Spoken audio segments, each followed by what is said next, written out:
All right, welcome back. Today, we're diving into something really fascinating, the world of drone security. And I'm not talking about physical battles. We're going to peel back the curtain on the invisible war that's being fought every single day. A war not of missiles, but of wireless signals, the very lifeblood of these drones. Okay, before we really get into the thick of it, I have to give you the official rundown.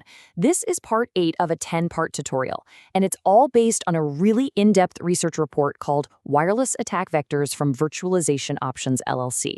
Now, everything we talk about here is for informational and educational purposes only. The full report, that's actually classified as internal-only research.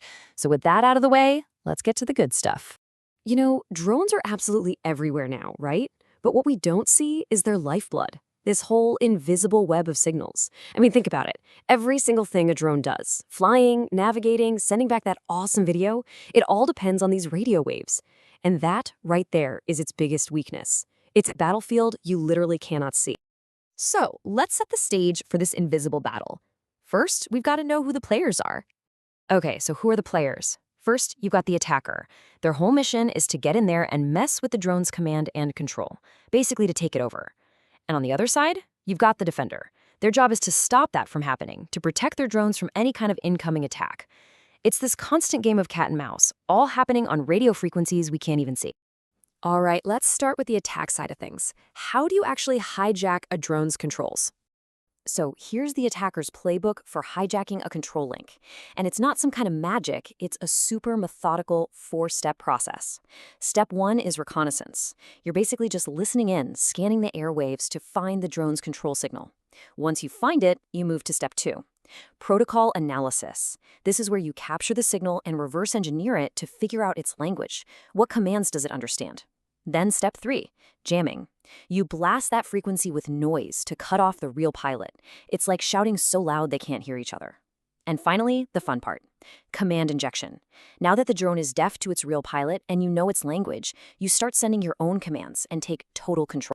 And you know, they're not doing this with a walkie-talkie. Attackers have a cheat sheet of tools and protocols. They're using things like a HackRF1 or software like GNU Radio, and they're targeting common drone protocols. A lot of these, especially on cheaper drones that use simple PWM or PPM signals, are often totally unencrypted. That makes them ridiculously easy to just grab out of the air and replay. It's a huge open door. So how in the world do you defend against that? Well, this is the defender's countermove. It's all about layers.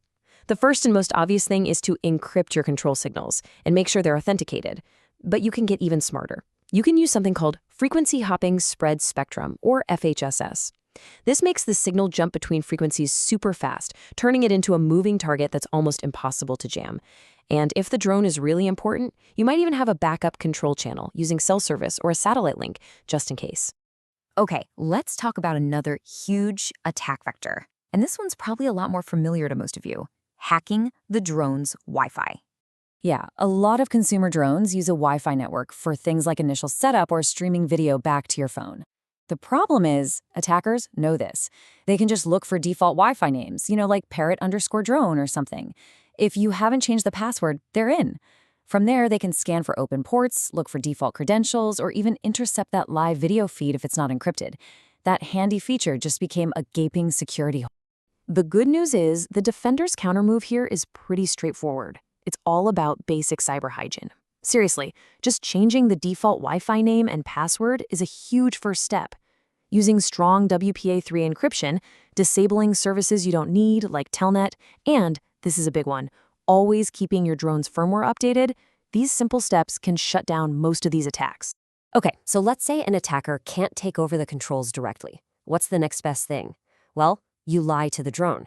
You intercept its telemetry data, its flight info, and you start feeding it bad information. A really common way drones do this is with a protocol called Wavelink. It's basically a lightweight messaging system for sending stuff like GPS coordinates, altitude, you name it. It's super widely used. But here's the catch. A lot of the time, that data is sent totally unencrypted. It's just flying through the air for anyone to grab and even change. And what can an attacker do with that? Well, by injecting false telemetry, they can trick a drone into doing all sorts of things. They can make it fly to the wrong place, change its altitude, or even make it think its battery is about to die so it has to land. You don't have direct control over the sticks, but you can absolutely manipulate its mission. So the countermove for defenders is all about trust and verification. Newer versions of the protocol, like Mavlink 2, have message signing. Think of it like a digital signature that proves the data hasn't been tampered with. You can also encrypt the link, of course, or run integrity checks. But one of the cleverest things is to build logic into the drone to cross-validate its sensors. So if the GPS says it's in one spot, but its cameras show something totally different, the drone can realize something's wrong.